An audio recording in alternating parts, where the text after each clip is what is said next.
Kata-kata bijak Ibnu Qayyim al-Jauziyah. Ibnu Qayyim al-Jauziyah, salah satu cendekiawan Muslim dan pakar fikih dari kalangan mazhab Hambali yang hidup pada abad ke-13. Nama lengkapnya Muhammad bin Abi Bakar, bin Ayub, bin Sa'ad Zuriat Dimashqi.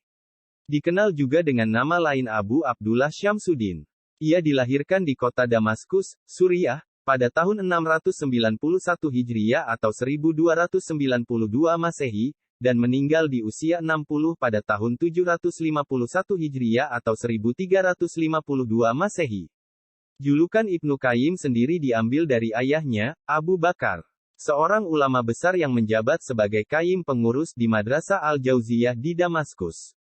Ibnu Qayyim juga dikenal sebagai seorang penghafal Al-Quran, ahli tafsir, ahli nahwu, ahli ilmu kalam, ahli usyul fikih, sekaligus seorang mujtahid. Wawasan pengetahuan keislaman Ibnu Qayyim begitu luas. Tidak sedikit jumlah murid yang pernah menimba ilmu darinya. Di antaranya adalah Ibnu Katsir, penyusun kitab tafsir Ibnu Katsir dan Al-Bidayah wan Nihayah. Ibnu Rajab, penyusun kitab Tabakat Al-Hanabilah, juga salah satu muridnya yang berhasil menjadi ulama kenamaan. Sebagai ulama Islam yang berwawasan luas dalam pengetahuan keislaman, Ibnu Qayyim kerap memberikan kata-kata bijak yang inspiratif. Berikut kata-kata bijak Ibnu Qayyim al-Jauziyah. Dia yang senantiasa menjaga hatinya dekat dengan Tuhan, akan menemukan kedamaian dan ketentraman. Sementara dia yang senantiasa memberikan hatinya kepada manusia, akan menemukan kegelisahan dan ketakutan. Kunci hidupnya hati terletak pada mentadaburi Al-Quran, tunduk kepada Allah dalam kesendirian, dan meninggalkan perbuatan dosa. Bila seseorang menghabiskan waktunya untuk Allah, maka Allah akan mengurus semua kebutuhannya dan menghapuskan segala kekhawatirannya. Allah akan mengosongkan hatinya supaya hanya dipenuhi dengan kecintaan kepadanya. Solatnya orang-orang munafik itu solat yang hanya sebatas raganya, bukan hatinya. Tangisan taubat seorang pendosa lebih Allah cintai daripada tasbihnya seorang yang sombong. Kunci dari segala kebaikan adalah merindukan akhirat, dan kunci untuk semua kejahatan adalah mencintai dunia dan panjangnya angan-angan. Hijrah kepada Allah itu mencakup, meninggalkan segala yang dia benci, melakukan segala yang dia cintai, dan menerima semua itu.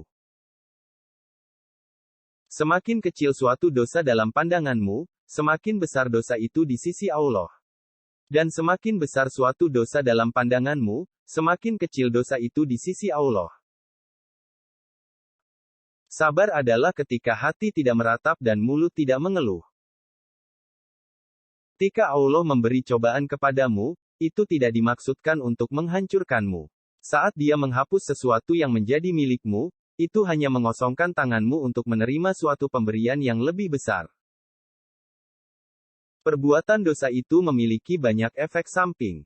Salah satunya adalah bahwa dosa-dosa itu mencuri ilmu pengetahuan dari dirimu. Siapa yang menyadari akan kebesaran Allah tidak akan pernah merasa nyaman dalam melakukan perbuatan maksiat. Orang yang benar-benar jujur tidak akan peduli dengan statusnya di mata makhluk. Lelaki sejati adalah ia yang takut pada matinya hati, bukan matinya raga. Dunia ini ibarat bayangan. Kejar dia dan engkau tak akan pernah bisa menangkapnya. Balikkan badanmu darinya dan dia tak punya pilihan lain kecuali mengikutimu. Ikhlaslah dalam usaha menggapai tujuan, maka kamu akan mendapati bantuan Allah di sekelilingmu. Betapa anehnya, engkau kehilangan sedikit saja dan engkau menangis. Sementara seluruh hidupmu yang terbuang sia-sia dan kau malah tertawa. Siapa yang ingin menyucikan hatinya, maka jadikan Allah sebagai tujuan yang diinginkannya. Obat paling bermanfaat adalah kamu menyibukkan diri dengan berpikir tentang apa yang seharusnya menjadi perhatianmu, dan bukan kepada hal-hal yang seharusnya bukan urusanmu. Agama itu seluruhnya adalah akhlak. Barang siapa semakin baik akhlaknya, maka semakin baik pula agamanya.